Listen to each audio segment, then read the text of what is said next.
मैं एक बात यही मैं आपको कहना चाह रहा था कि चाहे वंशानुगत कारण हो, चाहे अन्य शरीरगत कारण हो, तो आधुनिक चिकित्सा पद्धति में मैं मानता हूँ कि बहुत सारी दवाइयाँ भी हैं, कुछ कारणों को हम उसके माध्यम से नियंत्रित भी कर सकते हैं। मैं ऐसा नहीं कहूँगा कि एलोपैथी में कुछ भी नहीं है, बहुत कुछ आप कर सकते हैं। कुछ सीमा तक उनको आप रोगों को रोक सकते हैं, उनकी पुनरावृत्ति को भी रोक सकते हैं। परंतु यदि मैं आयुर्वेद की बात करूं तो मैं कह सकता हूं कि इस दिशा में जो आयुर्वेद जो है बहुत ही दीर्घकालिक, या मैं ये कहूं कि हमको स्थायी सफलता मिल सकती है। यदि आप तुलना करें कि मॉडर्न में और आयुर्वेद में, तो जैसे जहाँ एक्यूट वाली स्थिति है वहाँ पर आप आयुर्वेद एलोपैथिक को आप दे दीजिए, परंतु जहाँ पर यदि आप बहुत लंबे समय तक या दीर्घकालिक या बहुत ही पूरा लाभ देना चाहते हैं तो वहाँ योग और आयुर्वेद का आलम्बन आप ज़रूर ले लें। तो जो सेकेंडरी प्रिवेंशन वाला जो काम है उसके लिए मैं ऐसा मानता हूँ कि यहाँ पर भी योग और आयुर्वेद की भूमिका बहुत बड़ी भूमिका है। हम इसको समझें और जितने भी जो मॉडर्न सिस्टम से जुड़े हुए जो डॉक्टर बंधु हैं, चिकित्सक हैं, जो मुझको देख रहे हैं या जो आप हमसे जुड़े हैं, मैं उन सबसे भी निवेदन करूंगा कि आग्रह न रखें। देखिए, पैथी कोई चीज़ होती नहीं है, वो तो जब मुंह के अंदर चली जाती है तो बायोकेमिस्ट्री काम करती है। तो पैथी के आग्रह में हम रोगी का हित बाधित ना करें, ये हमको ध्यान रखना बहुत ज़रूरी है। तो रोगी का हित जिसमें होता हो, हाँ ठीक है, मैं मानता हूँ कि आपने जिस विधा को पढ़ा है, जिस विद्या को आपने जाना है, आप उसी विधा के अंदर उन चीज़ों का समाधान ढूंढेंगे।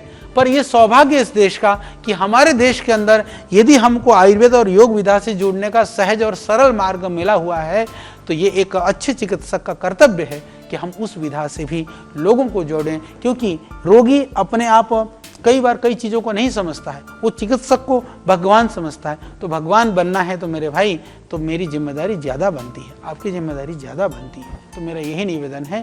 तो उसके बाद फिर हम बात करते हैं, तीसरे नंबर पर आता है नियंत्रण, जिसको हम कंट्रोल बोलते हैं। कंट्रोल की बात करें तो नियंत्रण की यदि मैं बात करूं तो इस क्षेत्र में आयुर्वेद कुछ रोगों के संदर्भ में यदि आयुर्वेद से देखें तो जैसे मॉडर्न वाला बहुत एडवांस है कई चीज़ों में।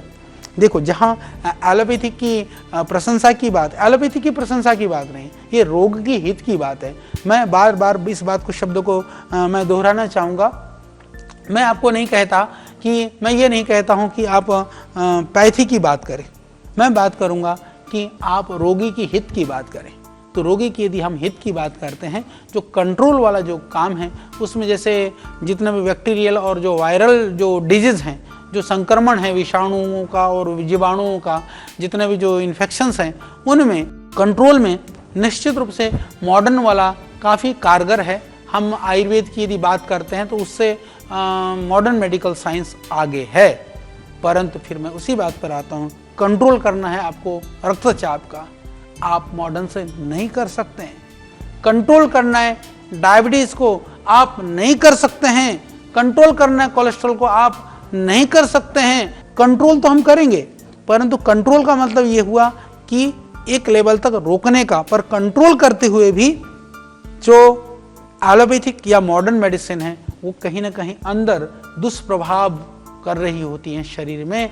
कंट्रोल करते हुए भी आयुर्वेद उस शरीर के दुष्प्रभाव को, योग शरीर के दुष्प्रभाव को भी रोक रहा होता है। यानी फिर मैं इस बात को कहूँ, कंट्रोल हम योग से भी कर सकते हैं, कंट्रोल हम आयुर्वेद से भी कर सकते हैं, कंट्रोल हम एलोपैथिक से भी कर सकते हैं। कुछ चीज़ों में योग आयुर्वेद से नहीं कर सकते, वहाँ तो मजबूरी है, बैक्टीरियल और वायरल प्रॉब्लम में। पर बाकी में बीपी में, शुगर में, डायबिटीज़ में, इसमें कर सकते हैं। परंतु वहाँ कंट्रोल करते हुए एलोपैथिक से आपको साइड इफेक्ट झेलने के लिए तैयार होना पड़ेगा।